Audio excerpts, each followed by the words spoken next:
अस्सलाम वालेकुम नाज़रीन, एक महकती और चहकती सुबह के साथ मैं हूं आपका मेज़बान हन्नान बुखारी और मैं हूं फातिमा नासिर। सिटी एट 10 में आप लोगों को खुशामदीद कहते हैं। उम्मीद करती हूं कि आप लोग सब खैरियत से हैं, अपना भी बहुत बहुत ख्याल रख रहे हैं और अपने इर्द गिर्द के लोगों के साथ जितना हो सकता है हमदर्दी और काइंडनेस के साथ पेश आ रहे हैं, क्योंकि at the end of the day हर किसी की ज़िंदगी में किसी न किसी तरह की मुश्किलात चल रही है और हो सकता है कि आपसे जो उनका इंटरेक्शन हो, जो 2 मिनट या 1 मिनट उनका आपसे इंटरेक्शन हो और आपकी कोई अच्छी बात, आपका कोई अच्छा एक्ट उनकी मुश्किल को आसान कर दे, उनके दिन को अच्छा कर दे। तो कभी आपने भूलना नहीं है, लाजमी तौर पे गुस्सा भी आ जाए, गर्मी भी ज़्यादा गुस्सा आ जाता है, लेकिन कोशिश करनी है काइंडनेस और हमदर्दी के साथ पेश आए। तो जी बाकायदा तौर पे आगाज़ करते हैं और सबसे पहले बात करते हैं आइंदा 24 घंटे में फैसलाबाद में मौसम के क्या सूरत हाल रहने वाले। तो जी अगर बात करें ज़्यादा से ज़्यादा टेम्परेचर की तो 40 डिग्रीज रहेगा और कम से कम टेम्परेचर 27 डिग्रीज रहेगा। इसी के साथ अगर बात करें बारिश के इम्कानात की तो सिर्फ 10% चांसेस हैं कि बारिश होगी, जो कि ना होने के बराबर है। लेकिन फिर भी आपको पता है कि फैसलाबाद का मौसम पिछले कुछ महीनों से बहुत अनप्रिडिक्टेबल रह रहा है, यानी कि कभी भी बारिश हो जाती है, कभी भी हवा चलने लग जाती है। इवन सैटरडे को हमने फैसलाबाद में देखा कि काफ़ी हवा चल रही थी, इवन आंधी तक आना शुरू हो गई थी, लेकिन उसके थोड़ी टाइम के बाद आंधी रुक गई थी। इसलिए कोई पता नहीं होता। आप लोगों ने अपना ख्याल रखना है, हाइड्रेटेड रहने की कोशिश करनी है और सनस्क्रीन लाजमी तौर पर इस्तेमाल करनी है। और ऑफकोर्स जो एक चीज़ मैं इस समय में कर रही हूँ वो है डिटॉक्सिफाइंग ड्रिंक्स, यानी कि आप अपनी पानी के अंदर, सादा पानी के अंदर आप कोई भी फ्रूट या कोई भी वेजिटेबल जो आपको पसंद है, स्ट्रॉबेरीज हो गई, क्यूकम्बर्स हो गए या लेमन्स हो गए, ऐड कर सकते हैं। पानी में जायका भी आ जाएगा और आप हाइड्रेटेड भी रहेंगे। बिल्कुल आप ठीक कह रही हैं। और जब मौसम की बात की जाती है तो शहरी बड़े कंसर्न होते हैं इस हवाले से, क्योंकि मौसम का मूड के साथ बहुत ज़्यादा लिंक होता है। और सैटरडे संडे की बात करें तो मौसम कदरे ठंडा था गुज़श्ता दिनों की निस्बत। शहर फैसलाबाद का टेम्परेचर जो है वो ठंडी हवाओं की वजह से काफ़ी डाउन गया था, लेकिन अब फिर से आज सुनने में आ रहा है कि 40 डिग्री सेंटीग्रेड रहेगा, जैसा कि फातिमा ने बताया, और आने वाले दिनों के अंदर मजीद बढ़ सकता है। लेकिन अगर बारिश होती है, क्योंकि मानसून का सीज़न भी चल रहा है, तो उसकी वजह से दर्जा हरारत जो है वो कम होगा। लेकिन आपने करना यह है कि अपने बॉडी को हाइड्रेटेड रखने के लिए वाटर बोतल लाजमी तौर पे साथ रखनी है। काम पे हैं, बाहर हैं, कहीं जा रहे हैं तो पानी जो है उससे परहेज़ नहीं करना, बल्कि डिहाइड्रेशन से बचने के लिए जो है ज़्यादा से ज़्यादा वाटर इनटेक करनी है, ताकि आपकी बॉडी जो है वो फिट, स्लिम एंड गुड रहे। तो आगे बढ़ते हैं जनाब। जैसा कि रोज़ाना की बुनियाद पे हम आपको कहते हैं, आपके अंदर कोई भी टैलेंट मौजूद है तो उस टैलेंट को ज़ाया मत होने दें। आपके अंदर एक्टिंग का टैलेंट है, स्केचिंग का टैलेंट है, सिंगिंग का टैलेंट है, होस्टिंग का टैलेंट है, या फिर कोई भी टैलेंट मौजूद है, उस टैलेंट की 30 सेकंड की वीडियो बनाएं और वीडियो बना के हमें व्हाट्सएप कर दें उस नंबर पे जो कि आपकी स्क्रीन के ऊपर इस वक्त दिया जा रहा है। हम आपका टैलेंट जो है वो अपने मॉर्निंग शो के अंदर दिखाएंगे और कोशिश करेंगे कि वो वायरल हो। और अगर आप वायरल हो जाता है तो आपको कोई ना कोई अच्छा प्लेटफॉर्म मिल सकता है जहां पे जाके आप अपने टैलेंट को मनवा सकते हैं। और यही नहीं, बल्कि आपकी खुशियों में भी जनाब हम शामिल होंगे। आपकी खुशियां भी हमें उतनी ही अजीज हैं जितनी आपको अपनी खुशियां अजीज हैं। तो जनाब आप अपनी बर्थडे सेलिब्रेशन की, यानी सालगिरह अगर कोई मना रहा है तो उसकी 30 सेकंड की सेलिब्रेशन की वीडियो बना के हमें व्हाट्सएप कर सकता है उस नंबर पे जो कि इस वक्त आपकी स्क्रीन के ऊपर दिया जा रहा है। हम आपकी बर्थडे सेलिब्रेशंस को ऑन स्क्रीन दिखा के अपने शो से आपकी खुशियों में शामिल होने की कोशिश करेंगे। और इसी के साथ जो आपको पता है कि कोई ना कोई इंटरेस्टिंग खबर तो हमें अपने शो को शुरू करने से पहले आपके साथ शेयर करनी ही होती है। तो आज भी कुछ ऐसी ही स्टोरी हमारे पास है जहाँ पे हम बात करें एक गाँव के हवाले से, जो कि बड़ा यूनिक गाँव है। मैं आपको बता तो दूँ, लेकिन इस गांव की खासियत जो है मैं चाहती हूं कि हमारे रिपोर्टर हैं अली, वो आपको खुद ही बताएं। तो जी देखें ये वीडियो और हम आपके साथ ही हैं। मतलब ईदी का तो बहुत ज्यादा होता है, मतलब ईदी का तो मेरे ख्याल है पूरा साल पहले से बच्चे वेट करना शुरू हो जाते हैं। एक ईद खत्म होती है तो होता है कि जल्दी से अगली ईद आ जाए, लेकिन बंदा उस पॉइंट पे भी पहुंच जाता है जब आपको ईदी सिर्फ मिलती नहीं है बल्कि आपको ईदी देनी भी पड़ती है। और ऑफकोर्स ईद की तो बात ही कुछ और है और हम लोग बड़ी बेसब्री के साथ ईद का इंतजार कर रहे हैं। आई एम श्योर बहुत सारे बच्चे भी इंतजार कर रहे हैं। और बहुत सारे प्रॉब्लम्स जो हैं, स्पेशली जब हम बकरा ईद की बात करते हैं, क्योंकि सबने लाइव स्टॉक खरीदना होता है, सबने डिफरेंट तरह के जानवर जो हैं वो अपने घर में लेकर आने होते हैं कुर्बानी के लिए। और उसमें हमने देखा कि मंडियों में रेट ज़्यादा हो जाते हैं। कई दफ़ा एक आम आदमी के लिए जो कि सिर्फ अपनी फैमिली के साथ सेलिब्रेट करना चाहता है, जो कि ईद मनाना चाहता है, लेकिन उसके लिए चीज़ें काफ़ी मुश्किल हो जाती हैं, जहाँ पर जानवर जो हैं काफ़ी महंगे होते जा रहे हैं। साथ ही साथ अगर उनकी हेल्थ के हवाले से बात करें तो अब तो ऐसे होने लग गया है कि अगर आप जानवर बहुत पहले खरीद लें, बहुत जल्दी खरीद लें, तो ईद के नज़दीक आते आते उस जानवर को कोई ना कोई बीमारी हो जाती है। और ऑफकोर्स हमने ये भी देखना होता है कि हमने अपने मजहब के हवाले से जानवर जो है वो फिट होना चाहिए ताकि उसकी कुर्बानी जो है वो कबूल हो सके। इसीलिए बहुत सारे मसाइल हैं जिनको डिस्कस करना है। बिल्कुल। और फातिमा यहाँ पे मैं ये भी लाजमी तौर पे ऑडियंस की अवेयरनेस के लिए मेंशन करना चाहूँगा, जैसे इंसानों के अंदर कोरोना वायरस जो है उसके फैलाव का खतरा रहता है, जानवरों के अंदर इस दफ़ा कहा जाता है कि कॉन्गो वायरस जो है उसके फैलने का खतरा है, और कॉन्गो वायरस फैलता है तो उसका हमारी सोसाइटी पे इम्पैक्ट क्या आएगा। बहुत सारी बड़ी बड़ी मंडियां हमारे शहर फैसलाबाद के अंदर लगाई जाती हैं, जिसमें अंदर धनोला की मंडी होती है, अमीपुर बाईपास की मंडी होती है, सिद्धार मंडी होती है, दीगर मंडियां जो हैं वो बड़ी लगाई जाती हैं, जहां पे जानवर सैकड़ों नहीं बल्कि हजारों की तादाद में लाए जाते हैं, और वहां पे शहरियों का डायरेक्ट एक्सपोजर जो है वो जानवरों तक हो रहा होता है। ये कॉन्गो वायरस कितना नुकसानदेह होगा, इवन इंसानों के लिए कितना नुकसानदेह, इस मौजू पर खास तौर पर आज हम गुफ्तगू करेंगे। आज हमारे साथ डॉक्टर हैदर अली खान मौजूद होंगे, जो कि एडिशनल डायरेक्टर हैं लाइफ स्टॉक। तो जनाब वेलकम करते हैं आपको शो के अंदर, और उनके साथ साथ हमारे सीनियर रिपोर्टर अब्दुल रहमान मौजूद होंगे। तो अब्दुल रहमान, आपको भी वेलकम करते हैं शो के अंदर। सबसे पहले डॉक्टर हैदर अली खान की तरफ चलते हैं और उनसे गुफ्तगू का आगाज करते हैं। डॉक्टर साहब, ये कॉन्गो वायरस है क्या, और क्या ये इंसानों से इंसानों को भी फैलता है या सिर्फ जानवरों की हद तक महदूद रहता है, और इस दफा इस वायरस के फैलने के कितने चांसेस है, कहां से ये वायरस आ रहा है, ड्राइव कहां से हो रहा है? जी बिल्कुल, बड़ी अच्छी बात है कि बड़े ये अच्छे मौके पर हम लोगों को अवेयरनेस देने के लिए यहाँ बैठे हैं। तो ये जो कॉन्गो वायरस है, ये एक ख़ास किस्म की एक टिक है जिसको हम पंजाबी ज़ुबान में चिचड़ बोलते हैं।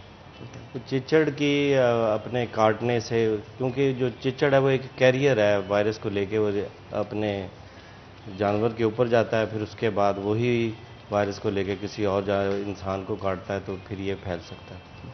लेकिन 2-3 सालों से कोई भी ऐसा जो केस रिपोर्ट नहीं हुआ। उसमें आप ये समझ लें कि शायद महकमे की एक बर वक्त कार्रवाई है कि हम इंट्रा प्रोवेंशियल जो है पिकेट्स लगाते हैं, जिसके अंदर जो भी जानवर किसी और सूबे से जब पाकिस्तान पंजाब में आता है तो हम उसको टिक फ्री करते हैं। उसके लिए हमारे पास लेटेस्ट इक्विपमेंट भी हैं, मेडिसिन भी मौजूद है। जहाँ तक इसका कि ये वायरस आया कहाँ से, ये आम तौर पे ये समझा जाता है कि ये अफ्रीका के जंगलों में बंदरों से, ये जैसे बाकी भी ये वायरस ऐसे ही जो ट्रांसफ़र हुए हैं, तो ये भी इसी तरह की एक ट्रांसफ़र है। इसकी भी आम तौर पे वही कंडीशन है जो डेंगू की है। डेंगू में भी अपने हाई राइज इन टेम्परेचर होता है, फिर उसकी ब्लीडिंग होती है जिस्म के मुख्तलिफ हिस्सों से। लेकिन इस बार जो हमने मंडियाँ जो फैसलाबाद में जो मंडियाँ हैं, 9 के करीब मंडियाँ हैं, हर जो कैटल मंडी है उसके अंदर हमने एक वेटनरी कैंप लगाया हुआ है। उस कैंप में हर जो हमारा वेटनरी ऑफिसर है, वेटनरी असिस्टेंट है, उसको हमने मेडिसिन और उसको अवेयरनेस भी दे दी हुई है। और वहाँ पे हम एक लिटरेचर भी लोगों की अवेयरनेस के लिए देंगे कि वो एक, ये जैसे मैडम ने कहा कि बड़ी अच्छा एक फेस्टिवल है, लेकिन चूँकि जैसे पिछले दिनों आपको याद है कि कोविड में से गुजरे हैं हम, तो कोविड में हमने बहुत सारी चीज़ें छोड़ दी थी, हमने हाथ मिलाना छोड़ दिया था। तो अब ये भी लोगों से गुजारिश है कि अपने बच्चों को, क्योंकि बच्चे बड़े सेंसिटिव होते हैं किसी के लिए, बच्चों को मंडी में लेके जाके सिलेक्शन करवाना, जो एक पुरानी रवायत थी कि बच्चे खुशी इसी वजह से होते हैं। वो किसी से पूछा ना कि आपने जानवर लेके गली में फिराने लगे, उन्होंने कहा जी फिर क्या फ़ायदा जानवर लेने का, जो बच्चों ने ही नहीं फिराए वो गली में। तो वाकई बात तो ये सही है, लेकिन हमने हालात के मुताबिक उसमें अपने आप को चेंज करना है। ये इंसानों के लिए कितना नुकसानदेह? बहुत नुकसानदेह। अगर ये खुदा न खास्ता जो ये वायरस अगर किसी में फैलता है तो इसकी अपने मॉर्टेलिटी जो है 25% से ज़्यादा है। 25%? मोमेंट कितने केसेस रिपोर्ट हो चुके हैं? अभी पाकिस्तान में पिछले 2-3 सालों से नहीं हुए। बलूचिस्तान में 2-4 केस रिपोर्ट हुए हैं, फिर सिंध में हुआ है, कराची में नहीं, पिछले सालों में। इस साल तो अभी इसकी है ही नहीं, अभी वो सीजन शुरू नहीं हुआ। ये आमतौर पे जो टिक्स का जो सीज़न है जब शुरू होता है ना, जैसे जैसे ह्यूमिड एनवायरनमेंट आती है, अपने बारिशें शुरू होती हैं, तो फिर जुलाई अगस्त जो है इसके लिए बड़ा आइडियल टेम्परेचर इसकी भी बिल्कुल जुलाई 20 जुलाई को मेरा ख्याल है, या उसके इर्द गिर्द 1-2 दिन पहले। इसकी एक खास बात है कि ये जो टिक है ना, ये डिस्ट्रॉय नहीं होती किसी भी, ये इतनी हार्ड है कि जब भी ये देखती है कि इसके नाम शायद हालात हैं बाहर फील्ड में, तो ये अपने ऊपर एक सिस्ट चढ़ा लेती है। वो सिस्ट की वजह से फिर इसको तलफ करना बड़ा नुकसानदेह है। दूसरा, जो इसके एग्स हैं वो अपने ज़मीन के अंदर पड़े होते हैं, वो दोबारा ग्रो करके फिर वही अपने टिक्स बनाते हैं, यानी कि ज़मीन से भी ये क्रेविसेस, जो दीवारों के क्रेविसेस हैं उसके अंदर ये मौजूद होती है। और अपने कोई भी इन्वायरमेंट में ये बड़ी जल्दी ग्रो करती है। इसमें यानी कि ये समझ लें कि अगर हम खुदा ना खास्ता ये हो तो इसके लिए फिर बचना मुश्किल है। लेकिन जो हाइलोमा जो है ना, ख़ास तौर पे जो ये कैरियर है जो वाली टिक, वो यहाँ पाकिस्तान में बहुत कम पाई जाती है। तो हाइलोमा ही सिर्फ कैरियर है इसकी अपने ये टिक को ट्रांसफ़र करने के। आपने बताया कि बच्चों को जो भी लाइफ स्टॉक है उसके पास न जाने दिया जाए, लेकिन इसके अलावा और क्या प्रिकॉशनरी मेजर्स लिए जा सकते हैं? क्या बकरे को जैसे आप नहला दो या कोई दवाई या कोई भी चीज़ जिसका इस्तेमाल किया जा सकता हो और डिस्टेंस रखा जाए?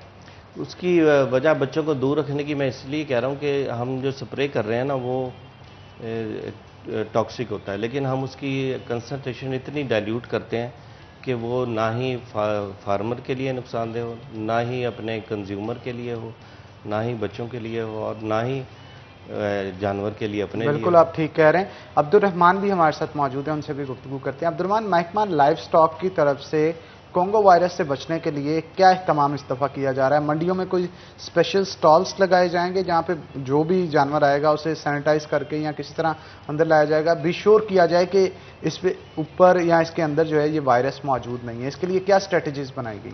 राम, देखिए ये जितनी भी मंडियां लगाई गई हैं उसमें बाकायदा तौर पर कैंप बनाए गए हैं लाइफ स्टॉक की जानब से ना, जहाँ पर इनका कोई डॉक्टर बैठा होएगा और उसमें जो भी जानवर वहाँ पर आते हैं वो बाकायदा चेक होंगे। और फिर इसमें ये देखें जो बेचने वाले होते हैं ये बेसिकली खुद से बड़ी एहतियात करते हैं कि कोई भी जो चिचड़ है या ठीक है वो ना हो, क्योंकि इसमें जो लोग लेते हैं जानवर स्पेशली बकरा वो बिल्कुल भी ऐसा नहीं लेंगे जिस पे ये बीमारी ऑलरेडी हमलावर हो चुकी होगी। तो ये खुद से बड़ी एहतियात होती है। फिर उसके बाद दूसरा चेक ये लगता है कि इसमें जो लाइफ स्टॉक का अमला बैठा होगा फिर इसमें वो स्प्रे करेंगे, लेकिन स्प्रे क्योंकि अगर रूटीन में हर जानवर पे की जाए तो ये इंसानों के लिए या जानवरों के लिए कोई इतनी अच्छी नहीं होती। कोई भी जो प्रिकॉशंस मेजर्स हैं, स्प्रे हो गई या दूसरी तमाम चीज़ें, ये थोड़ा बहुत नुकसान तो पहुंचाती हैं। इसलिए कोशिश ये ही सिर्फ की जाती है महकमा लाइफ स्टॉक की जानब से या आम जो कसाब है उनकी जानब से भी कि जो जानवर मुतासर है सिर्फ उसी के स्प्रे की जाए, बाकी तमाम जानवरों के नहीं की जाए। लेकिन अगर कोई जानवर वहाँ पर मुतासर होता है, इसका मतलब है कि टिक उधर अटैक कर गई है, तो फिर वो इर्द गिर्द के जितने जानवर होंगे उनको भी स्प्रे की जाएगी। लेकिन इस सिलसिले में कोई अगर वैक्सीनेशन या कोई दूसरा तरीका जो है वो इस तरह से एग्रेसिव टाइप जो अडॉप्ट है वो नहीं किया जाता जब तक किसी की कोई कंप्लेन ना आए कि ये मसला आ रहा है। तब तक जो लाइफ स्टॉक कैंप है उधर वो ईद तक लगे रहेंगे। अच्छा अब्दुल रहमान, आपसे मजीद भी गुफ्तगू करेंगे महकमा लाइफ स्टॉक के हवाले से, लेकिन मेरा ख्याल फातिमा ब्रेक का टाइम हो गया। बिल्कुल अनान, तो यहाँ पे एक छोटा सा ब्रेक लेते हैं, ब्रेक के बाद हाजिर होंगे, तो कहीं मत जाएगा, हमारे साथ रहिए।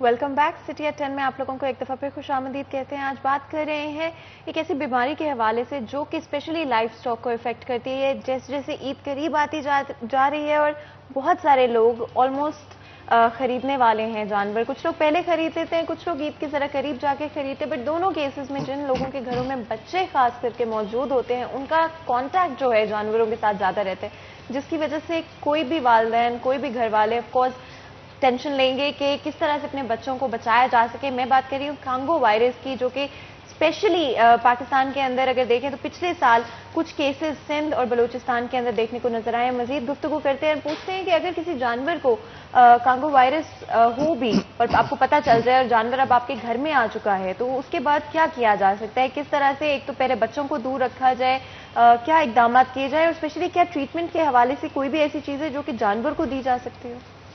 नहीं, ये मैं जो थोड़ा सा करेक्ट कर दूं कि कांगो जो है वो ये बीमारी इंसानों की है और अपने इससे जो जानवर इफेक्ट नहीं होते। सही। और जो कांगो का जो वायरस का जो कैरियर है वो टिक्स के अंदर है, यानी वायरस जो है वो उसको वो लेके एक किस्म का कैरी करके लेके आती है ये टिक। तो आम तौर पे अच्छा किया आपने क्लैरिफाई कर दिया लोगों, क्योंकि जानवर से अपने लोगों को ये है कि जिसको टिक लगी है उसका गोश्त खाने के काबिल नहीं है, ऐसा बिल्कुल नहीं है। जी। वो गोश्त बिल्कुल तो अपने टिक में एक दफा फिर क्योंकि क्लैरिफाई कर दूं कि टिक जो है एक जानवर के ऊपर होती है जो कि उसके बाद इंसानों तक ट्रांसफर हो जाती है, और अगर वो बाइट कर लेती है किसी भी शख्स को तो उसके बाद वो वायरस जो है इंसानों में पाया जाता है। जी बिल्कुल ऐसे। तो अपने टिक से नुकसान अपने जानवर को नहीं होता, और ना ही उसके गोश्त के बारे में ये जो लोगों के मिसकंसेप्शन है सही सही। कि लोग गोश्त इसका खाने के काबिल नहीं रहता जिस पे टिक्स हों।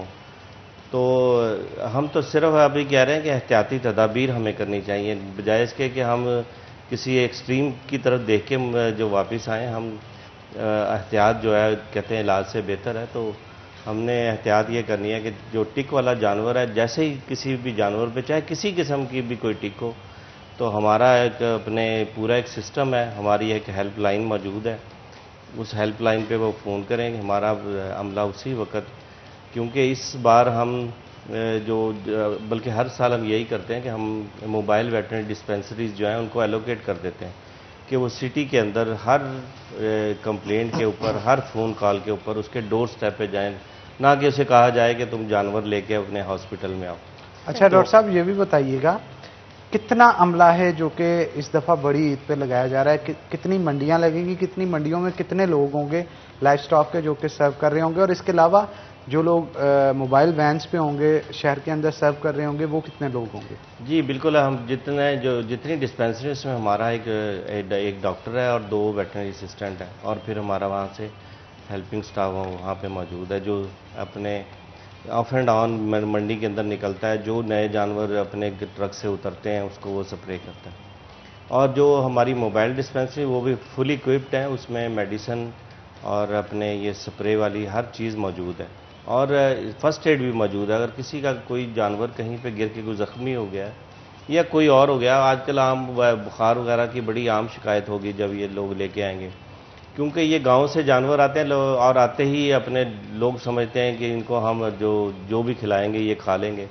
तो वो जो आदत बनी हुई होती है उनकी कि ना क्या खा के आ रहे थे तो वही वो खाएंगे।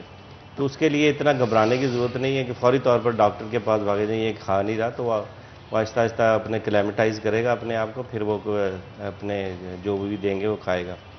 इसके लिए हमें जो हमारी वेटरनरी डिस्पेंसरी उसमें मुकम्मल हमारा, फिर उसके बाद हमने एक मोबाइल कार्ड जो मोटरसाइकिल पे होगा उसको हम आखिरी 10 दिनों के लिए डिप्यूट करेंगे। उसमें भी एक हमारा वेटरनरी असिस्टेंट होगा और एक हमारा क्लास 4 का बंदा होगा, जो जहाँ गलियाँ हैं जहाँ पे हमारी मोबाइल वैन नहीं जा सकती, तो वो भी वहाँ पे फौरी तौर पर पहुँच के उसको फर्स्ट एड देगा।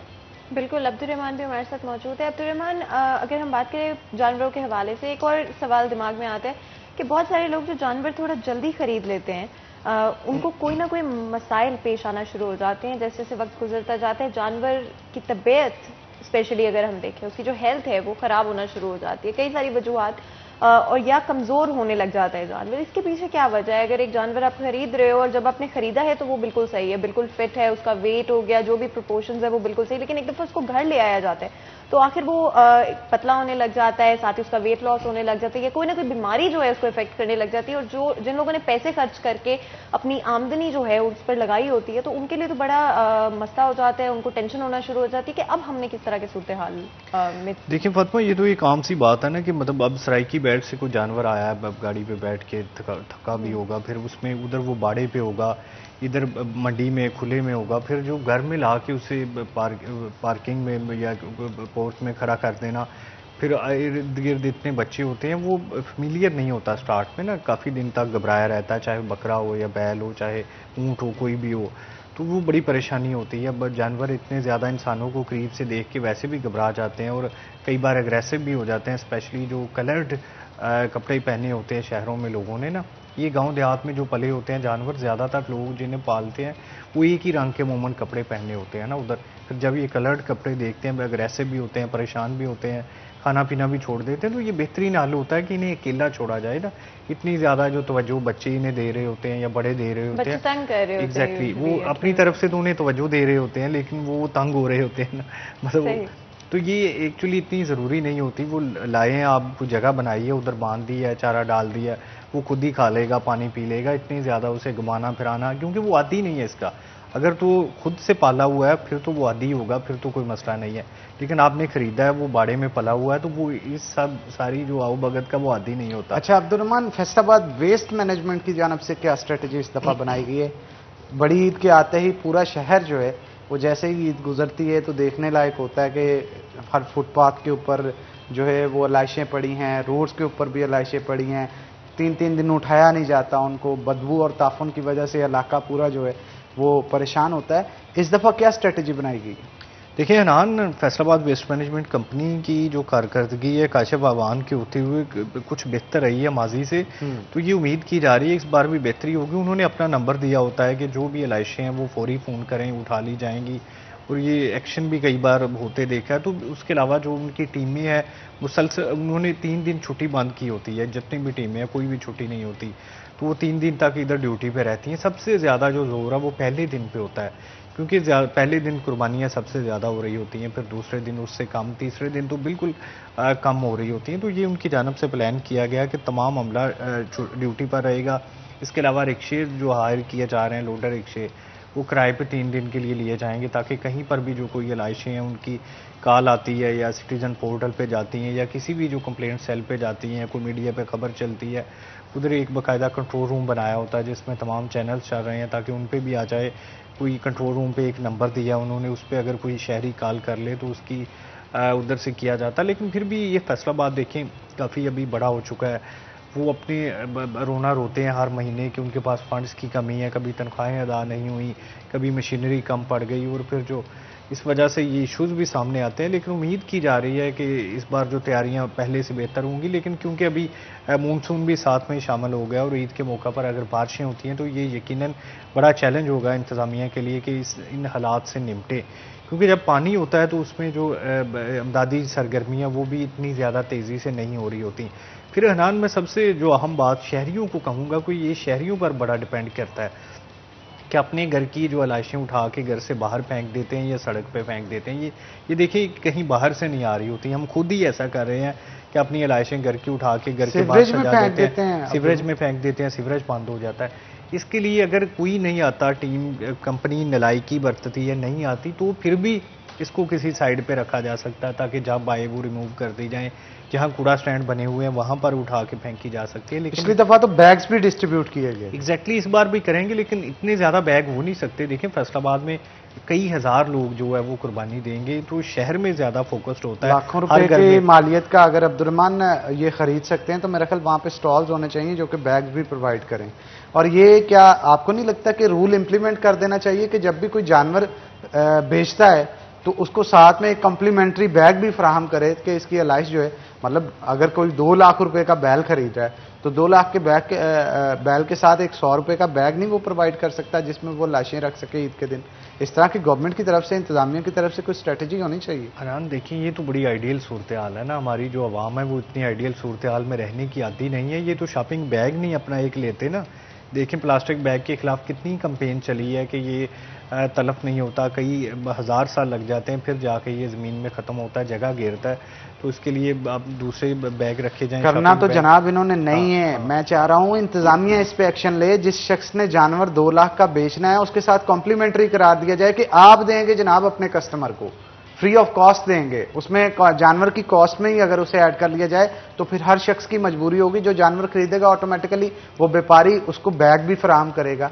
अगर इंतजामिया एक छोटा सा कोई नोटिफिकेशन इस हवाले से पास कर दे तो मेरा ख्याल ये तमाम मंडियां बैग्स के साथ भरी हों, और कितनी गंदगी है जिससे बचा जा सके। एग्जैक्टली, ये आपका बड़ा अच्छा आइडिया है, ये मैं उन्हें पहुंचाऊंगा भी कि ऐसा कर दें, क्योंकि इससे इसका वाकईतन ये फ़ायदा होगा कि जो बंदा उधर से मवेशी लेके जा रहा है अगर उसको फ्री में बैग दे दिया जाए तो वो संभाल के रख लेगा और ईद के दिन वो काम आ सकेगा। इसके अलावा कंपनी भी जो है बैग्स देती है वो भी लिए जा सकते हैं, बाजार से परचेज किए जा सकते हैं। तो ये वाकईतन नहीं, अगर कोई ऐसा रूल्स बना दिया जाए, इनिशिएटिव लिया जाए और सिर्फ आम लोगों की तरफ से, अगर एडमिनिस्ट्रेटिव नहीं भी ये फैसला किया जाता है तो सिर्फ आम तौर पे कोई भी इंसान जो है, कोई भी कॉलोनी वाले जो हैं आपस में फ्री बांट सकते हैं, जिससे गंदगी जो है कम से कम हम कोशिश करें कि इस ईद पे हमारी वजह से जो भी मसाइल पैदा होते हैं वो ना हो। और भी गुफ्तगू करेंगे, लेकिन उससे पहले एक छोटा सा ब्रेक लेंगे। ब्रेक के बाद हाजिर होते हैं, कहीं मत जाएगा, हमारे साथ रहेगा।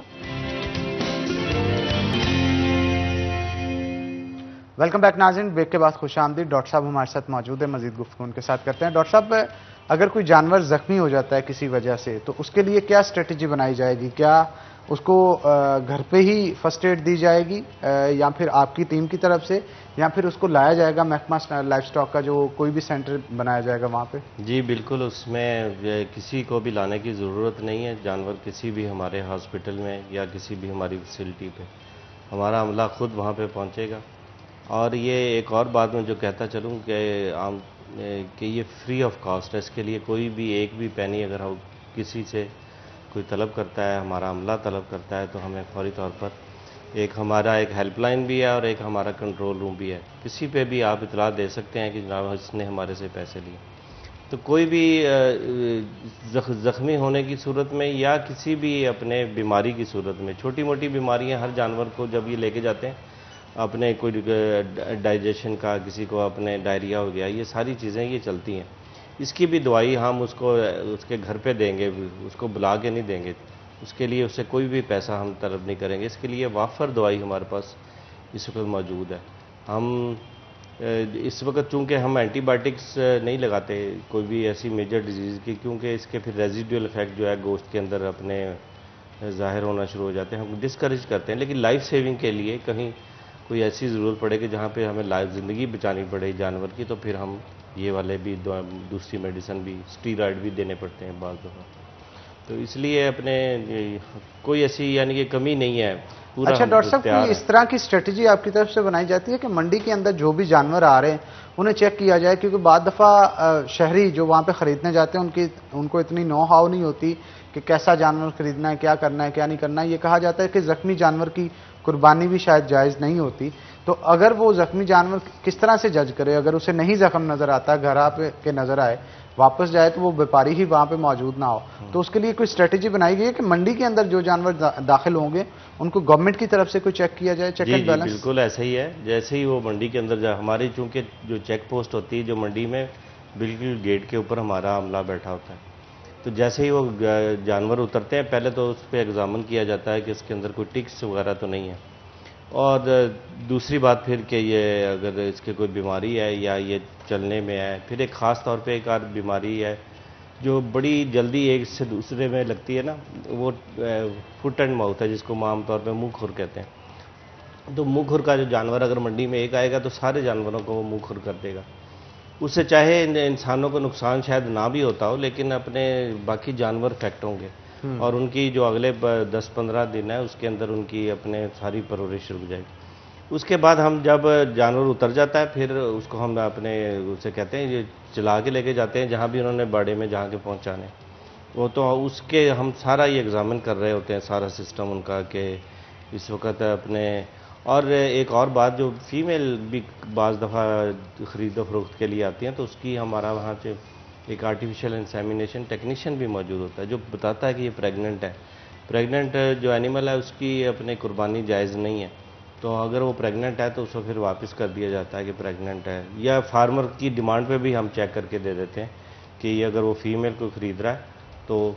वैसे तो हमने पिछले कई सालों से कंपेन चला रहे हैं कि जो फीमेल जो यूज़फुल है उसको स्लाटर ना किया जाए, ताकि हमारे इसके लिए कोई स्ट्रेटजी रखी गई, कोई लॉ इम्प्लीमेंट किया जाए? कानून है इसमें कि जो यूज़फुल एनिमल है और वो जो ब्रीडेबल है, तो उसकी जो बिल्कुल ममानत है, वो स्लाटर उसमें भी नहीं ज़िबा होता और ना ही उसके लिए कुर्बानी के लिए हम इजाज़त देते हैं। बहुत सारी जगहों पे अगर आपने देखा हो तो लोग वैसे ही इकट्ठे होकर अपनी तरफ से मंडी बना लेते हैं। मतलब उनको अगर वो ऑथराइज ना भी हो और अगर वो रेगुलेट ना भी की जा रही हो तो वो बस खुद ही जो है अपने बकरे ले आते हैं और उस जगह पे बेच देते हैं। कई दफ़े इस तरह से भी होते हैं कि गलियों में आप देखते हो कि बकरे जो है वो बेचे जा रहे होते हैं। तो उस हवाले से उनको कौन रेगुलेट कर रहा है, उनको कौन देख रहा है कि जो उनकी तरफ से भी जानवर बेचे जा रहे हैं उनकी भी हेल्थ अच्छी हो, उनकी भी तरफ से कोई रूल्स एंड रेगुलेशंस फॉलो किए जा रहे हैं? क्योंकि बहुत सारी जगहों पे अभी से इस तरह की मंडियां जो हैं वो लगानी शुरू हो गई हैं। बिल्कुल इस बार अपने जो डिस्ट्रिक्ट गवर्नमेंट है, हमारी जो लोकल इंतज़ामिया है, उन्होंने जितनी भी गैर कानूनी मंडियाँ जो पिछले सालों में लगती थी उनके ऊपर एक्शन शुरू किया हुआ है। इसमें से 1-2 सील भी उन्होंने की हैं।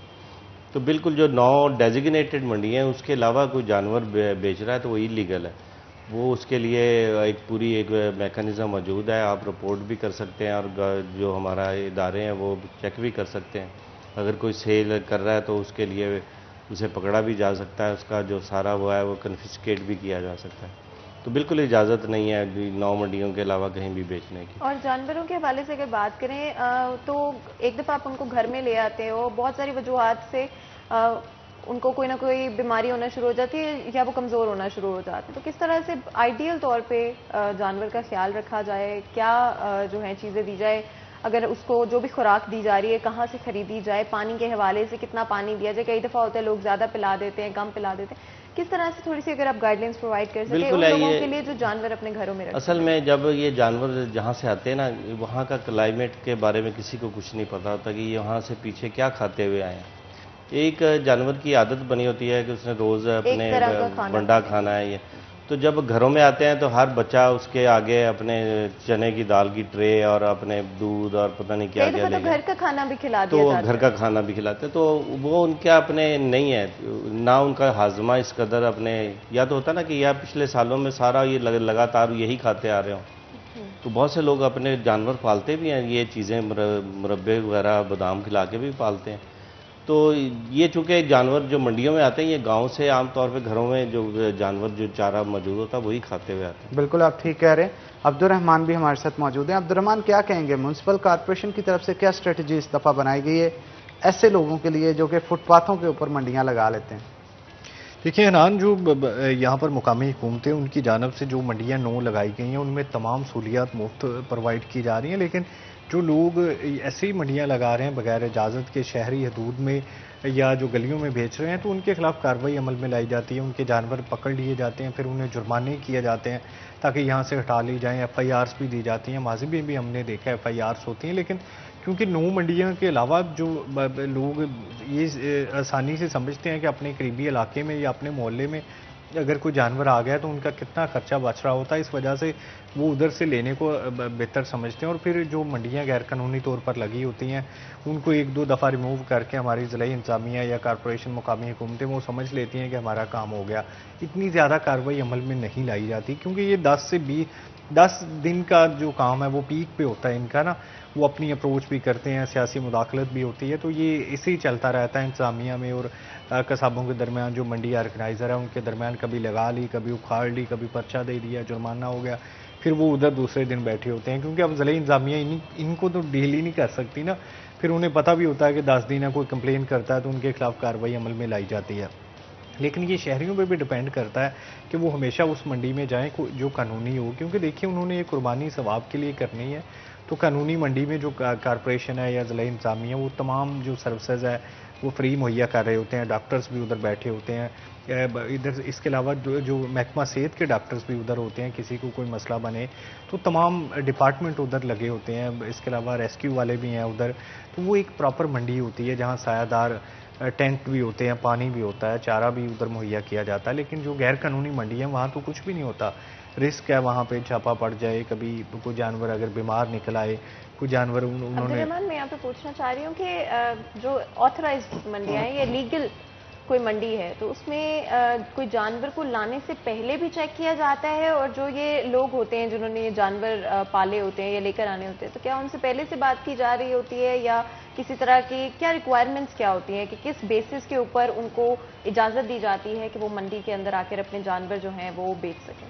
देखिए मंडी में सबसे पहले जो ही मंडी अनाउंस होनी है तो तमाम कसाब जो कि पहले से उधर लगा रहे होते हैं, पहले भी मौजूद होते हैं इंतज़ामिया से राब्ते में, वो तमाम बड़े मैच्योर लोग होते हैं, तो उनसे बात की जाती है, डॉक्टर्स उधर मौजूद होते हैं, लाइफ स्टॉक का अमला हमा वक्त उधर मौजूद रहता है, तो वक्तन फ़क्तन चेक एंड बैलेंस होता है। एसीज़, ज़िला इंतज़ामिया, कॉर्पोरेशन, मुकामी हुकूमतें वो सारे विज़िट करते रहते हैं, देखते रहते हैं। फिर जो पब्लिक की कंप्लेंट्स होती हैं कि ये जानवर बीमार है, अगर ये टिक्स है हमला किया तो वो फिर पूरी कार्रवाई अमल में लाई जाती है। एक बाकायदा प्रोसीजरल चीज़ें जो है वो मंडियों में जो कानूनी मंडियाँ 9 लगाई गई हैं उसमें अडॉप्ट की जाती हैं, लेकिन जो गैर कानूनी है उधर कोई भी प्रोसीजर नहीं होता, वो 4 लोग भी बैठ जाते हैं, 10 लोग भी टेंट लगा लेते हैं, 20 लोग भी होते हैं, तो ये वो भी काम चलता रहता है, ये भी चलता रहता है। लेकिन क्योंकि यहाँ पर बाकायदा एक प्रोसीजर अडॉप्ट किया गया, जो कसाब है उनका राब्ता भी होता है, उनकी बाकायदा रजिस्ट्रेशन हुई होती है, इसलिए वो कोई भी 2 नंबरी नहीं करते, क्योंकि फिर जो कस्टमर है वो उन तक अप्रोच करते हुए उनके लिए आगे दोबारा मंडी में आना मुश्किल हो जाएगा। बिल्कुल ऐसे ही है, उनको जुर्माना करना या उनको पकड़ना वो मुमकिन बनाया जा सकता है। और इसी तरह से जो जानवर है वो किसी का अगर कोई मुतासरा हो किसी बीमारी से या टिक से, तो वो भी उसको भी पकड़ना मुमकिन हो सकता है कि वो क्यों ऐसा जानवर लाया, वो खुद भी ख्याल करता है, क्योंकि उधर बार बार जो डीसी साहबान हैं वो भी जा रहे हैं, दूसरे तमाम ऑफिसर्स जा रहे हैं, MPMNS विज़िट कर रहे हैं। वज़ीर आला की जानिब से MPS को ड्यूटियाँ दी गई होती हैं कि वो मंडियों का विज़िट करेंगे और उसमें जो तमाम चीज़ें हैं वो प्रोवाइड करेंगे। तमाम महकमे जो है उधर पाबंद किए होते हैं कि वो हमा वक्त मौजूद रहेंगे। उनको हेड्स को भी ये समझ लें, अब से जो ही मंडियाँ लगेंगी उसके बाद तमाम जितने भी काम है वो सारा फोकस्ड जो है वो उन मंडियों पे होगा जिन जिन महकमों की ड्यूटी वज़ीर आला की जानिब से या पंजाब हुकूमत की जानिब से तफवीज़ की गई है। तो बिलाशुबा वो काफ़ी हद तक बेहतर जानवर भी उधर मिल जाता है, कंपटीशन भी अच्छा होता है, और जो हेल्दी एक उधर है वो तमाम चीज़ें उधर से प्रोवाइड हो सकती हैं। अच्छा, हर दफ़ा देखा जाता है अब्दुर्रहमान के कॉरपोरेशन की जानिब से जो फुटपाथ के ऊपर मंडियाँ मसनूई तौर पर लगाई जाती हैं व्यापारियों की जानिब से, इनके जानवरों को उठा लिया जाता है और उठा के जो है उनकी कोशिश होती है कि इसको लेके जाया जाए साथ। अगर ऐसा काम होता है तो क्या उनको जुर्माना करके उनके जानवर वापस दे दिए जाते हैं? क्या स्ट्रेटजी इनके लिए बनाई गई है? हाँ, हनानी उनको जुर्माना भी किया जाता है, वार्निंग भी दी जाती है। इसके अलावा इनके पास अपनी जगह भी मौजूद है जहाँ पर वो रख सकते हैं जानवर को, लेकिन वो इस वजह से नहीं रखते कि अगर कोई जानवर मर गया तो उनके लिए नया अजाब खड़ा हो जाएगा जिसका जानवर मरा है। तो वो फौरी तौर पर कोशिश यही करते हैं कि जानवर उठा लिए हैं, इन्हें पाबंद किया जाए, जुर्माना किया जाए, ताकि ये बाहर जो मंडी लगी है वहाँ पर जाकर बेचें। लेकिन वो मंडी में जाके बेचना, उससे वो जो लोकल से व्यापारी होते हैं ना, जो 8, 10, 15 बकरों वाले, वो अपने घरों में रखते हैं और 2-4 बकरे इसी तरह से लेके रक्षों में घूमते रहते हैं। तो ये इनकी 8-10 दिन जंग जारी रहती है। कॉरपोरेशन इसमें जुर्माने भी आयद कर लेती है, अपना मुनाफा भी खड़ा कर लेती है, उनके इंस्पेक्टर्स भी मंथली ले लेते हैं। तो इसके अलावा जो आम किसाब है छोटा, उसका भी भला हो जाता है। बिल्कुल आप ठीक कह रहे हैं। डॉक्टर साहब भी हमारे साथ मौजूद हैं। डॉक्टर साहब, आप क्या कहेंगे, जानवरों का रेट तय अगर किया जाए गवर्नमेंट की तरफ से कोई, तो ये मुनासिब नहीं? लाइफ स्टॉक इस हवाले में काफ़ी हेल्प प्रोवाइड कर सकता है। हर दफ़ा जब भी देखने में आता है जानवरों का रेट पहले से भी ज़्यादा होता है। वही बकरे जो हज़ारों में थे अब लाखों में गए हुए हैं, और वही बैल जो लाखों में थे वो अब मिलियन के पास भी चले जाते हैं। 10-10 लाख का, 20-20 लाख का बैल भी देखने को मिलता है। आप इस हवाले से क्या कहेंगे? क्या स्ट्रेटजी बनाई जाए कि कितने केजी का बकरा हो तो इतनी कीमत होनी चाहिए, कितने केजी का बैल हो तो कितनी कीमत होनी चाहिए? इसका कोई स्ट्रेटजी बनाई? जो अब लाइफ स्टॉक डिपार्टमेंट है, इनके जो अपने गवर्नमेंट के लाइफ स्टॉक फार्म है, जिस पे ये हर साल ईद के करीब जाके जो अपने मेल है उनको ये सेल आउट करते हैं, तो उसके लिए फिक्स किया हुआ है इन्होंने कि रेट पर केजी लाइव वेट के हिसाब से ये सेल करते हैं। लेकिन उसका फ़ायदा अपने ये लोग गलत उठाते हैं। ये फिर अपने उनको ऐसी फीडिंग करवाते हैं कि कोई बेसन मिला हुआ पानी पिला देंगे तो उससे पेट फूल जाएगा, वज़न बढ़ जाएगा, या कुछ और ऐसे बेतहाशा ऐसी चीज़ें करते हैं कि जिससे वो वेट बढ़ा सकें। तो ये इसके बारे में 2-3 बार कोशिश भी की ताकि फ़िक्स रेट हो अपने केजी, ताकि बारगेनिंग की पोजीशन ही ख़त्म हो जाए। लेकिन ये इसके साथ साथ जो कुर्बानी है, बिल्कुल डॉक्टर साहब, बहुत सारी गुफ्तगू है जिस पे हम डिस्कस करना चाहते हैं, क्योंकि वक्त कम है। हम मज़ीद गुफ्तगू इस पर करना चाहते थे। बहुत शुक्रिया आपका, आपने कीमती वक्त हमें दिया। अब्दुर्रहमान, आपका भी बहुत शुक्रिया। इसी के साथ नाज़रीन एक छोटा सा ब्रेक लेंगे, ब्रेक के बाद दोबारा हाजिर होते हैं। कहीं मत जाइएगा, हमारे साथ रहिएगा।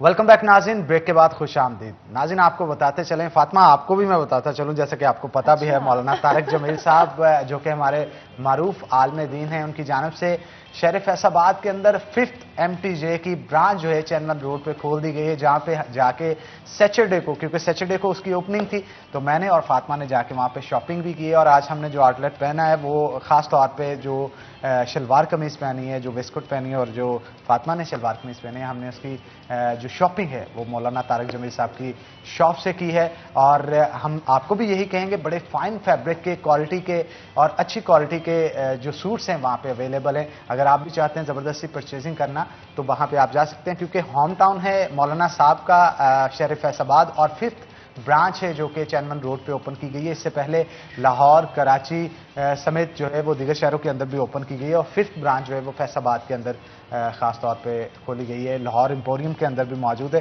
फातिमा, फैब्रिक बड़ा ज़बरदस्त है और आप पे सूट भी कर रहा है जो आज का। Thank you so much Hanan. And definitely I think जब आप कपड़े आपने चूज़ करने होते हैं तो बहुत बड़ा मसला होता है, सबसे बड़ा हेडेक आपका यही होता है कि अच्छे कपड़े कहाँ से मिलेंगे। तो I am absolutely in love with this brand MTJ specially, और आई एम सो ग्लैड कि फाइनली जो है ब्रांच फैसलाबाद में खोल दी गई है। ओपनिंग डिस्काउंट तक दिया जा रहा है, और हनान आई थिंक हम डिस्काउंट की वजह से, मतलब मुझे 20 नहीं से पता, 30%। मुझे जो सेल्स हैं वो बहुत पसंद है। शायद इसी वजह से जब मैं MTJ पहुंची हूँ तो जितनी मैंने शॉपिंग सोची हुई थी कि मैंने करनी है उससे ट्रिपल ज्यादा मेरे से शॉपिंग हो गई। और फिर मैं घर आके सोची थी कि मैंने क्या किया, लेकिन कपड़े इतने अच्छे थे और क्वालिटी इतनी अच्छी थी कपड़ों की। Specially I think colour combination बड़े जरूरी होते हैं।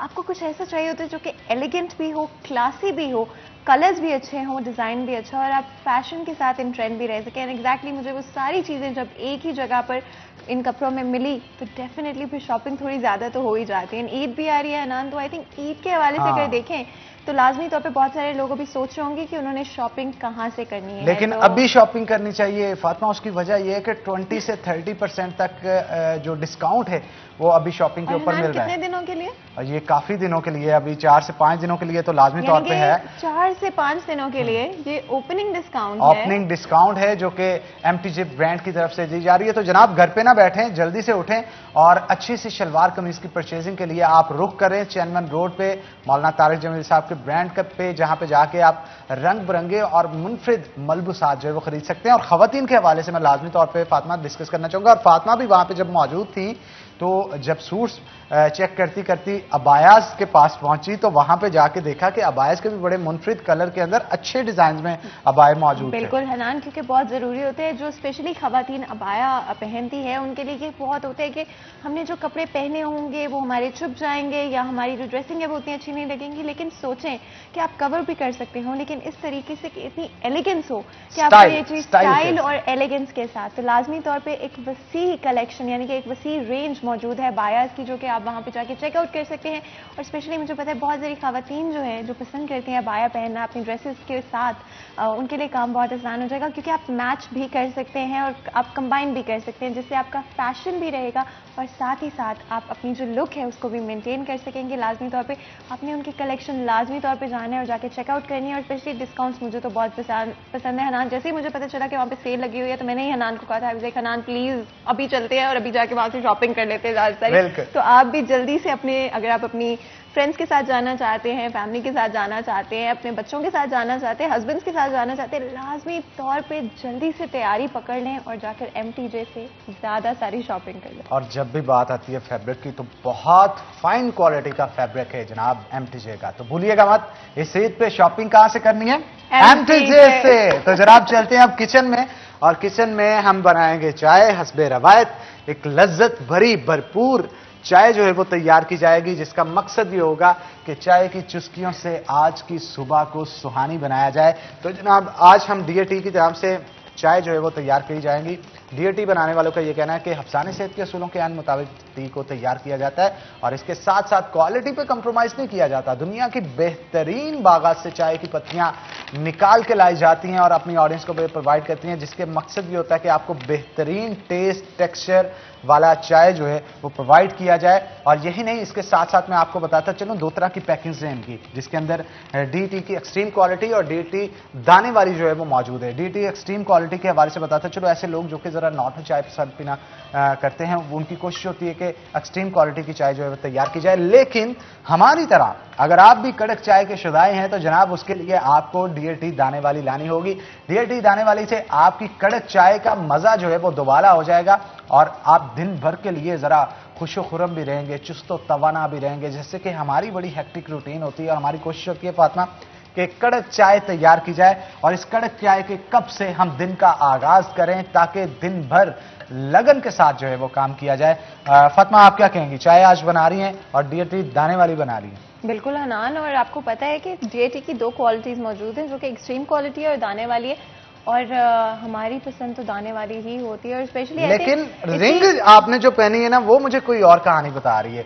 अगर ऐसी रिंग लेकिन उसके ऊपर डायमंड सजाओ, अगर किसी ने लेनी हो तो उसके लिए क्या करना होगा? हनान बहुत ही आसान तरीका है और स्पेशली सिर्फ और सिर्फ फैसलाबाद के लोगों के लिए ये कुरानदाजी की जा रही है, जहाँ पे आपने DAT की येलो पैकिंग यानी कि एक्सट्रीम क्वालिटी की पैकिंग खरीदनी है, जिसके ऊपर आपको हीरे की अंगूठी बनी हुई भी नजर आ जाएगी। अंदर एक कूपन है, उसको आपने सेंड करना है और उसके बाद आपका नाम जो है कुरानदाजी में शामिल हो जाएगा, जिसका मतलब है कि इस हफ्ते हो सकता है कि आपकी ही हीरे की अंगूठी निकलने हों। लेकिन इसको करने के लिए थोड़ा सा काम आपको भी करना पड़ेगा। अपने नियरेस्ट स्टोर पर जाएं और जाकर DAT की yellow packing extreme quality packing Faisalabad कि शहरियों के लिए स्पेशली लाजमी जाएं, जल्दी से जाएं और जाके ज़्यादा सारी पैकिंग जो है खरीद लें। हो सकता है कि ईद भी आ रही है ना, आई थिंक ईद पे बहुत सारे लोगों ने गिफ्ट्स देने होते हैं, तो लाजमी तौर पे बचाए कि आप अपने से पैसे लगाएं, उससे अच्छा कितना मजा आएगा आपका भी। हीरे की अंगूठी, हीरे की अंगूठी, वो भी हीरे की। और तो आप किसी को भी दे सकते हैं, अपनी फैमिली को, अपने जो बच्चे हैं, अपनी बेटी को, जिस तरह से भी आप उसको यूज करना चाहें, बट लाजमी तौर पे उसके लिए आपको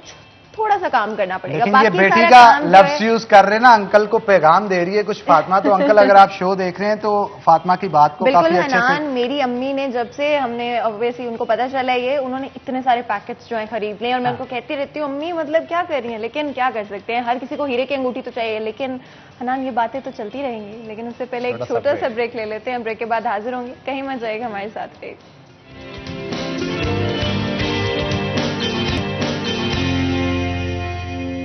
वेलकम बैक नाज़रीन, ब्रेक के बाद खुश आमदीद। नाज़रीन, हुकूमत की जानिब से आवाम के ऊपर महंगाई का एक और बम जो है वो गिरा दिया गया है। वो बम क्या है कि ऐसे लोग जो कि अद्वियात खरीदते हैं किसी भी किस्म की, उनके ऊपर अब अद्वियात के ऊपर 1% एडवांस टैक्स जो है वो आयद कर दिया गया है, जिसके बाद ऐसी कंपनीज जो कि अद्वियात बनाती हैं उन पे इसका क्या इम्पैक्ट आएगा, इस इंडस्ट्री का बिजनेस अब किस रुख चल पड़ेगा और इससे एक आम आदमी कितना अफेक्ट होगा, क्योंकि महंगाई आगे बहुत ज़्यादा है, चाहे बिजली हो, गैस हो, पेट्रोल हो या फिर एशियाई खुरोनोश की खरीदारी के मामलात हों।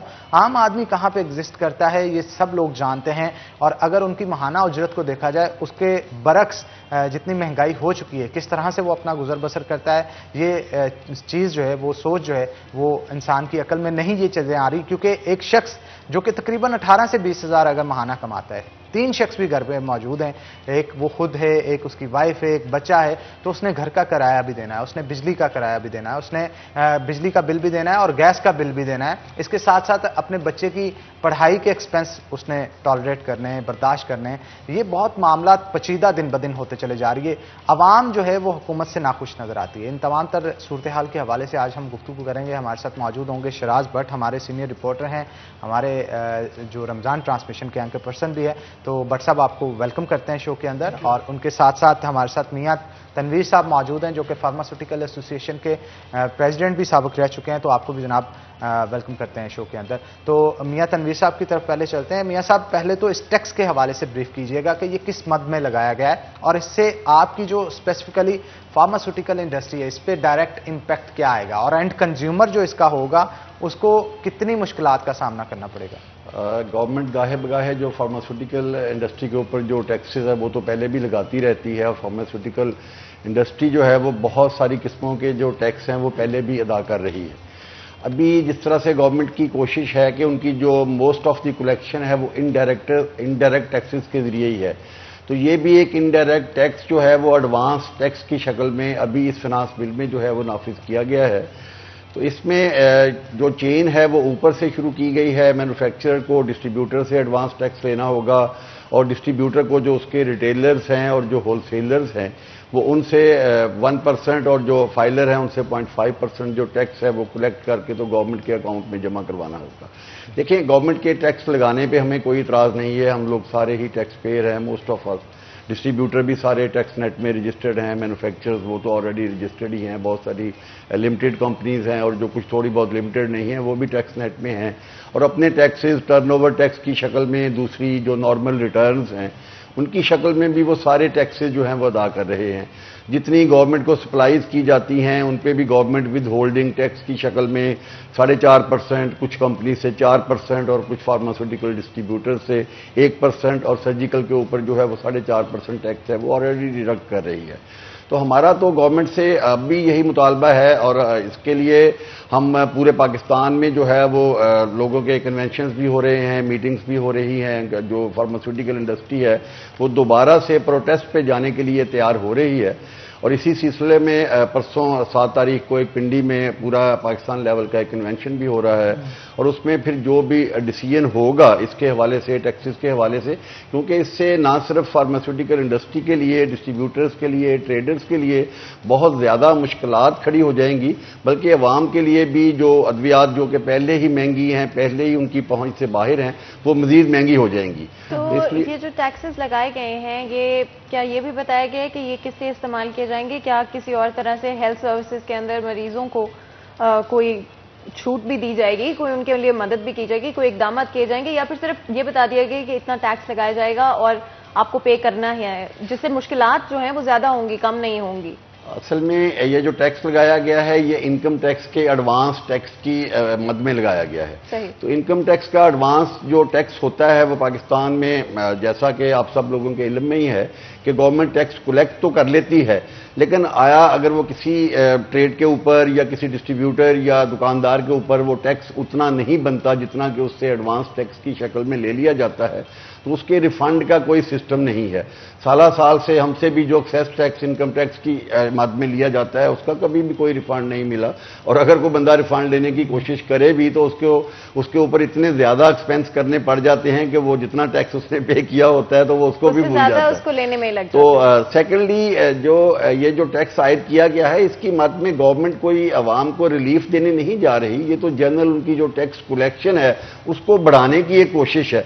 लेकिन मेरे ख्याल में कि ऐसी कोशिश उनको टैक्स नेट को बढ़ाने के लिए नहीं करनी चाहिए जिसका अवाम के ऊपर बहुत ज्यादा बोझ पड़ जाए और अवाम जो पहले ही मुश्किल में है उनको ज्यादा मुश्किलात का सामना। अगर बात करें लो इनकम हाउसेज के लिए या फिर ऐसे लोगों के लिए जो कि दिहाड़ी पर कमाते हैं, यानी कि उनकी जो सैलरी होती है वो डेली वेजेस होती है, सुबह से शाम तक काम करते हैं, शाम को उनको सैलरी दे दी जाती है, अगर उन लोगों के हवाले से बात करें जिनके घर का टोटल आमदनी जो है वो 20 से 30 हज़ार है या 20 हज़ार से भी कम होती है कुछ लोगों की, तो उन लोगों के लिए क्या कोई छूट दी गई है इन टैक्सेस के अंदर, या फिर उन लोगों पर भी इतना ही टैक्स लगाया जाएगा जितना कि एक ऐसे इंसान पर लगाया जाएगा जो लाखों में कमा रहा है? ये जो टैक्स है ना, ये हम तो यही कहते हैं गवर्नमेंट से कि जो बंदा ज्यादा बिजनेस कर रहा है, ज्यादा कमा रहा है, उससे ज्यादा टैक्स लिया जाए। तो उसके लिए जो अपनी इनकी एफबीआर की जो मशीनरी है उसको फाल करना चाहिए, उसको देखना चाहिए कि कुछ बंदे के ऊपर टैक्स बनता है उससे लिया जाए। लेकिन ये जो टैक्स आयद किया गया है ये अक्रॉस दी बोर्ड है, यानी कि ये हर मेडिसिन के ऊपर जो भी मेडिसिन मैन्युफैक्चर से निकलेगी या डिस्ट्रीब्यूशन ऑफिस से किसी भी रिटेलर को, किसी भी होलसेलर को फरोख्त की जाएगी, उसके ऊपर ये टैक्स जो है वो चार्ज किया जाएगा। बिल्कुल, शिराज भी हमारे साथ मौजूद हैं। शिराज, मैं आपका इनपुट चाहूंगी इसी बात के ऊपर कि जो डेली वेजेस हैं स्पेशली उन लोगों के लिए अगर किस तरह के डिस्काउंट्स रखे जाते हैं या कहा जाता है कि उनको इस टैक्स में जो है शामिल नहीं होना पड़ेगा, उनके लिए अद्वियात की कीमत उतनी ही रहेगी जितनी की पहले थी, और जो लोग ज्यादा कमा रहे हैं, जो लोग अफोर्ड कर सकते हैं, वो लोग उन पर ये टैक्स लाजमी तौर पे लागू अगर किया भी जाए उनके लिए ज्यादा फर्क नहीं पड़ेगा अगर 1% टैक्स लगा दिया जाता है। लेकिन स्पेशली जो डेली वेजर्स हैं उनके लिए तो चीजें इतनी मुश्किल हो जाएंगी।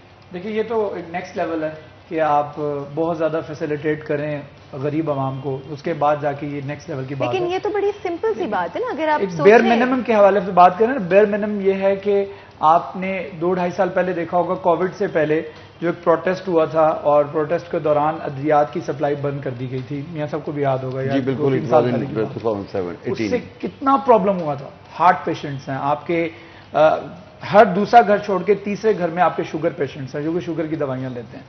1 महीने का लोगों का घर का बजट बनता है, उसके अंदर स्पेशली खास तौर पे मेडिसिन के पैसे अलग होते हैं, ठीक है। तो ये इतनी ज्यादा सुवेयर प्रॉब्लम हो गई थी कि एक पैनाडोल की गोली तक नहीं मिल रही थी। तो जब हम कोई टेक्सटाइल पॉलिसी बनाते हैं, जब हम कोई पोल्ट्री के हवाले से कोई पॉलिसी बनाते हैं, दैट्स अनदर थिंग, उसको सेपरेट रखना चाहिए। जब आप फार्मास्यूटिकल की कोई पॉलिसी बनाते हैं तो उसके ऊपर आपको बहुत ज्यादा गौर करना चाहिए, क्योंकि ये लाइफ सेविंग ड्रग्स हैं। लाइफ सेविंग ड्रग्स के ऊपर जब आप टैक्सेस लगा देंगे तो फिर जब उनकी तरफ से रिएक्शन आएगा, और आपको पता है कि इसका रिएक्शन आना है, जब हमें पता है, जब गवर्नमेंट को पता है कि इसका रिएक्शन आना है, प्रोटेस्ट होना है, जैसे मियां साहब ने कहा प्रोटेस्ट की तैयारियां हो रही हैं। अब वो भी ऐसा तो नहीं है कि अपना पेट काट के अपने प्रॉफिट में से जो है वो बेचना शुरू कर दे, फिर तो फार्मास्यूटिकल का बिजनेस बंद हो जाना चाहिए कि इसमें प्रॉफिट कोई नहीं रहा, तो फिर तो कोई और लोग अल्टरनेटिव को बिजनेस की लाइन चूज करें। अगर आपने यही बिजनेस करना है तो फिर इस पॉलिसी को अगर आपने बनाना है, ये 1% जो आप लगाने जा रहे हैं, इसके आगे ट्रिकल डाउन इफेक्ट क्या होंगे फ्यूचर में, इसको जहन में रख के फिर ही टैक्स लगाना चाहिए ताकि हमें पता हो। अच्छा, बस मोस्ट ऑफ द मेडिसिन जो भी यहाँ पे मैन्युफैक्चर खुद भी फैक्ट्रीज के अंदर की जाती हैं, फार्मूलाज जो भी मियां साहब तैयार किए जाते हैं, इनकी बहुत सारे केमिकल्स होते हैं जो कि बाहर से इंपोर्ट किए जाते हैं। क्या इंपोर्ट ड्यूटीज जो लगाई जाती हैं उनके ऊपर, उसमें कोई कमी लाई जा रही है कि ताकि किसी किस्म की अद्वियात जो हैं वो सस्ती हो सकें? देखिए, अद्वियात के हवाले से भी तो टैक्सेस ही लगाए गए हैं, कोई ड्यूटी के ऊपर कोई छूट नहीं दी गई। जिस तरह से ऑटोमोबाइल कंपनी के अंदर उन्होंने FAD टैक्स खत्म कर दिया है, फेडरल एक्साइज ड्यूटी जो है उसको खत्म कर दिया है, जिसकी वजह से अब सुनने में आ रहा है कि अच्छी खबर है कि गाड़ियों की कीमतें कम होंगी 1.5-2 लाख रुपए। लेकिन फार्मास्यूटिकल के अंदर अभी सिर्फ टैक्स इंपोज किया है 1% और नॉन फाइलर के लिए जो है 0.5% है। तो ये जो 1% है इसका इफेक्ट बहुत भयानक होने जाने वाला है अगर इसके ऊपर हुकूमत ने कोई अमल दरामद ना किया या कोई कमी बेशी ना की या कोई फैसिलिटेशन का ऐलान ना किया। तो ये मैं आपको आज ऑनर बता रहा हूं कि फिर दोबारा से वही सिचुएशन होगी 3 साल पहले जो हमने देखा था कि मेडिकल स्टोर्स एहतजाजन बंद हो जाएंगे और फिर जो लाइफ सेविंग ड्रग्स हैं लोगों को, जैसे मैंने पहले बताया कि हर दूसरे घर में शुगर पेशेंट है, उनको दवाई चाहिए होती है, ब्लड प्रेशर की दवाई चाहिए होती है, कार्डिक की दवाई चाहिए होती है, लोगों को रोजाना की बुनियादों पर अद्वियात की जरूरत है और अगर वो नहीं मिलेंगी तो फिर लोग जो है आपको पता है फिर ये इंसान की जिंदगी आप स्टेक पे लगा रहे हैं। आप अगर ये सिर्फ टैक्स लागू नहीं कर रहे हैं, आप अगर टेक्सटाइल पर कर रहे हैं दैट्स अनदर थिंग, कपड़े के बगैर भी लोग कुछ और कपड़े पहन लेंगे, ठीक है। आप पोल्ट्री के ऊपर टैक्स लगा देते हैं, आप चिकन के अलावा आप सब्जियां खा लेंगे। लेकिन भाई साहब है तो इंडस्ट्री ना ये भी पूरी, अब इसको भी किसी ना किसी तरह टैकल तो करना है। इसको टैकल टैक्सेस भी इकट्ठे करना है। इसमें सिंपल सा तरीका ये है कि आप टैक्स नेट को बढ़ाएं। आप जब टैक्स चेन को मुकम्मल कर लेंगे, हर मैन्युफैक्चरर से लेकर डीलर से लेकर रिटेलर तक टैक्स दे रहा होगा ना, ऑटोमेटिकली आप जो भी टैक्स लगाएंगे वो ऑटोमेटिकली आगे डिलीवर हो जाएगा। जब डिलीवर होगा वो एंड कंज्यूमर तक पहुंचेगा तो वो उसमें कोई प्रॉब्लम नहीं है। लेकिन जब आप दो एंड्स को टैक्स नेट में ले आएंगे और मिडिल वाले को टैक्स नेट में नहीं लेके आएंगे तो फिर प्रॉब्लम होगा। मिडिल वाला सोचेगा मैं टैक्स किसको आगे फॉरवर्ड करूं, मैं जो टैक्स पे करूं वो फिर जो टैक्स मैंने आगे फॉरवर्ड करना है वो मैं क्यों पे करूं। क्या इसमें एंड कंज्यूमर भी टैक्स दे रहा होता है? टैक्स दे रहा है, एंड कंज्यूमर तो दे रहा होता है सारा, फिर एंड पे मसला जो एंड कंज्यूमर पे गिरता है। तो इस पे जो फार्मास्यूटिकल्स इंडस्ट्रीज होती हैं उनको, उनके ऊपर भी टैक्स है, इनके ऊपर भी टैक्स है। ये क्या सिस्टम एक ऐसा पेचीदगी क्रिएट कर दी गई है जिससे एंड कंज्यूमर भी परेशान है, जो इंडस्ट्री वाले लोग हैं वो भी परेशान है। हुकूमत की ये पॉलिसीज बना कौन रहा है, इनका थिंक टैंक कौन है? क्या कोई पढ़ा लिखा शख्स वहां पे मौजूद है जो कि इन स्ट्रेटजीज को इन बिजनेस कम्युनिटी के साथ मिलकर कोई इस तरह की स्ट्रेटजी तैयार करे? प्रॉब्लम है, बिजनेस कम्युनिटी के साथ मिलते नहीं ना, स्टेक होल्डर। मियां साहब क्यों नहीं आपके साथ मिलते? आप प्रॉब्लम ये है कि जो लोग टैक्स कलेक्शन के लिए बिठाए गए हैं वो टैक्स कलेक्शन के तरीकों को तो बड़ी अच्छी तरह समझते हैं, लेकिन वो अवाम की मुश्किलात जो हैं वो उनको नहीं समझते। पॉलिसी मेकर्स नहीं, पॉलिसी मेकर्स उस हवाले से नहीं है कि उनको अवाम की जो मुश्किलात इसके हवाले से जो वो टैक्स कलेक्शन करने जा रहे हैं, जो अवाम को मुश्किलात पेश आएंगी उनको उसको भी मद्देनजर रखना चाहिए।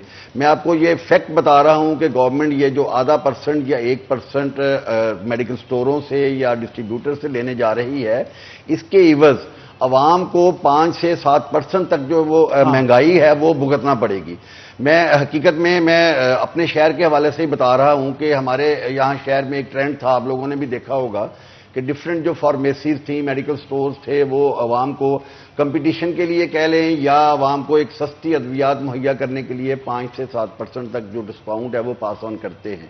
लेकिन ये टैक्स लगने के बाद उन्होंने ये सोचना शुरू कर दिया है कि जो हम 5% अवाम को पास ऑन कर रहे थे वो बंद कर दें। और ये मुस्तकबिल में अगर गवर्नमेंट कोई इस सिलसिले में कोई सीरियस एक्शन नहीं लेती तो ये इसी तरह से होगा। मैं आप यहाँ पे एक चीज क्लैरिफाई करें हमारी ऑडियंस के लिए भी कि 1% जो टैक्स लगाया गया है, क्या ये सिर्फ एंड प्रोडक्ट के ऊपर होगा? क्या ये सिर्फ जो कंज्यूमर है फॉर एग्जांपल जो भी खरीद रहा है, क्या सिर्फ उसी को पे करना होगा या बीच में जो पाइपलाइन है जहां से मतलब मेडिसिन बन रही है, मैन्युफैक्चर हो रही है, उसके बाद दुकानों के ऊपर आ रही है, क्या उन लोगों से भी किस तरह के टैक्सेस दिए? असल में ये जो टैक्स है ये जो भी मेडिसिन फैक्ट्री से, इंडस्ट्री से बन के निकलेंगी, डिस्ट्रीब्यूटर्स को जाएंगी, उनके ऊपर भी लगेगा।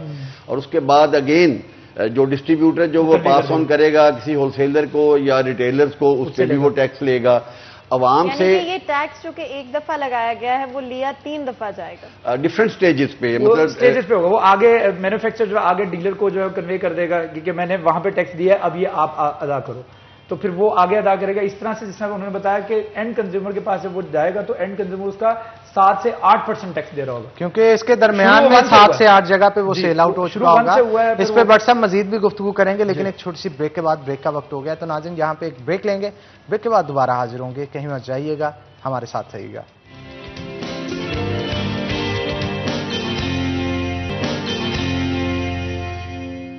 Welcome back. सिटी एट 10 में आप लोगों को एक दफा फिर खुशामदीद कहते हैं। बात कर रहे हैं आज एक ऐसे टैक्स के हवाले से जो कि हमारी एक बेसिक नेसेसिटी, हर घर की ज़रूरत, यानी कि कहीं पे भी अगर आपको छोटा सा भी हेल्थ का मसला होता है, छोटी सी भी बीमारी होती है, तो उसके लिए आप क्या करेंगे? आपको दवाई चाहिए होगी, एक नेसेसिटी है ज़िंदगी की हर इंसान के लिए। और कुछ लोगों के लिए ये लाइफ सेविंग ड्रग है, यानी कि वो कोई नज़ला जुकाम की दवाई नहीं बल्कि ऐसी मेडिकेशन जो कि शायद आपके हार्ट के लिए है या फिर शायद डायबिटिक है कोई, उनके लिए है। और उनकी इस बेसिक नेसेसिटी के ऊपर 1% टैक्स गवर्नमेंट की तरफ से इम्पोज कर दिया गया है, जो कि 1% नहीं, बल्कि जब उसको हम देखते हैं पूरे पाइपलाइन में, जब वो मैन्युफैक्चर होता है, उसके बाद सेल आउट होता है, दुकानों पे आता है और फिर एंड कंज्यूमर तक पहुंचता है, जिसके ऊपर 7 to 8% प्राइसेस में इंक्रीज देखने को आएगा।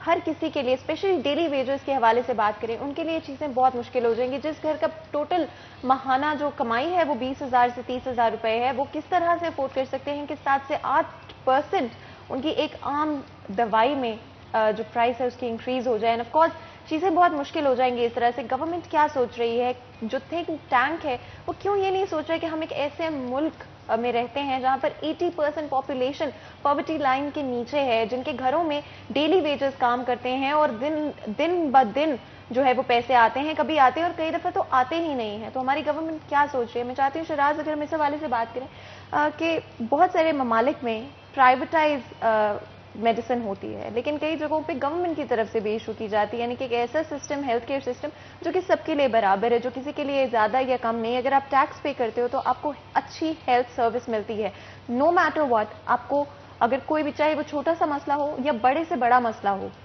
एक अमाउंट होता है जो आप मंथली पे करते हो, उसके बाद ये ईयरली पे करते हो या जिस तरह से भी आप पे करते हो, और उसके बाद आपकी हेल्थ सर्विसेज जो होती है गवर्नमेंट की रिस्पॉन्सिबिलिटी बन जाती है। अब उसके अंदर एक आम नज़ला जुकाम भी आता है और उसके साथ बड़ी से बड़ी सर्जरी भी उसी सिस्टम के अंदर इंक्लूड होती है। क्या हमारी गवर्नमेंट में कभी आगे जाकर ऐसा वक्त आएगा कि हमें ऐसा कुछ देखने को मिलेगा? क्योंकि अभी जो हालात नजर आ रहे हैं वो तो जो बेसिक दवाइयां हैं करे यहाँ तक कि अब लोगों की पहुंच से ही बाहर हो जाएगी वो।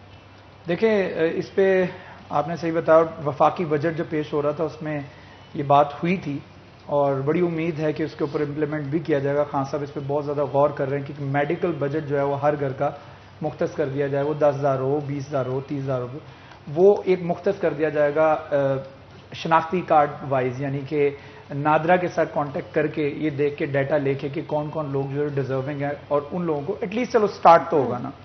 तो ये मेडिकल सर्विस अगर स्टार्ट हो जाए तो ये इससे ज़्यादा बेहतर कुछ नहीं है। लेकिन हमारे पॉलिसी मेकर, हमारी गवर्नमेंट जो है इस वक्त अपने आप को, हमारे मुल्क को कंपेयर कर रही है बाकी ममालिक के साथ टैक्स पेइंग में। हम टैक्स पे में अपने आप को कंपेयर तो करते हैं, लेकिन हमारी सोसाइटी और हमारा जो कल्चर, हमारी नॉर्म्स जो हैं, they are way different from the abroad. वो कैसे? वो ऐसे कि आज हमारा जो आम आदमी है वो दिल पे उसको हार्ट अटैक होता है और हार्ट पे हाथ रख के वो ये नहीं पूछता कि डॉक्टर कहाँ है या हॉस्पिटल कहाँ है, वो ये पूछता है कि यार तुम्हारा कुछ जानने वाला है फलां हॉस्पिटल में। जब ये चीज खत्म होगी ना हमारे मुल्क से कि जान पहचान और एक किसी का फोन करवा देना, सिफारिशें करवा के किसी के पास दाखिल होना, जब ये चीज खत्म हो जाएगी तब हम समझेंगे कि हम अपने आप को कंपेयर कर सकते हैं बाकी ममालिक के साथ। क्योंकि बाकी ममालिक के अंदर ये फैसिलिटी, हेल्थ फैसिलिटी तो बेसिक्स हैं।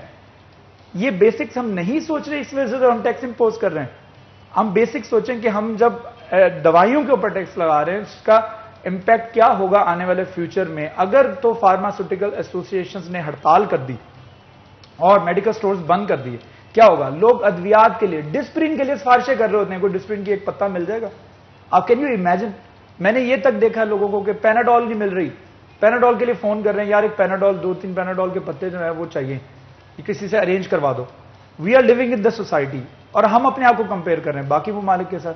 तो हमें इसके ऊपर ध्यान देना है कि एटलीस्ट जो आपकी बेसिक, वेरी बेसिक नीड है वो आपकी अद्वियात है। बट सब कोलैबोरेशन क्यों नहीं करते फार्मास्यूटिकल के ऑनर्स के साथ? ये तो नहीं होता। ये मियां साहब आपको बताएंगे कि ये मियां साहब आपने कभी अप्रोच नहीं किया? एतमाद में नहीं लिया सर। हम तो हर टाइम पे उनसे कोलैबोरेशन करने की कोशिश करते हैं। मैं आपको बताता हूं कि अभी पिछले सालों में गवर्नमेंट ने थोड़ा सा फैसिलिटेट किया था फार्मा इंडस्ट्री को।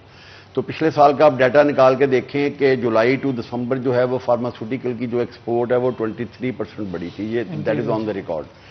तो लेकिन गाहे बगाहे जो गवर्नमेंट है वो ऐसी पॉलिसीज बनाती रहती है। 2017 में भी इन्होंने किसी तरह का काम किया था कि एक ड्रग एक्ट में नारवा किस्म की तब्दीलियां जो हैं वो कर दी थी।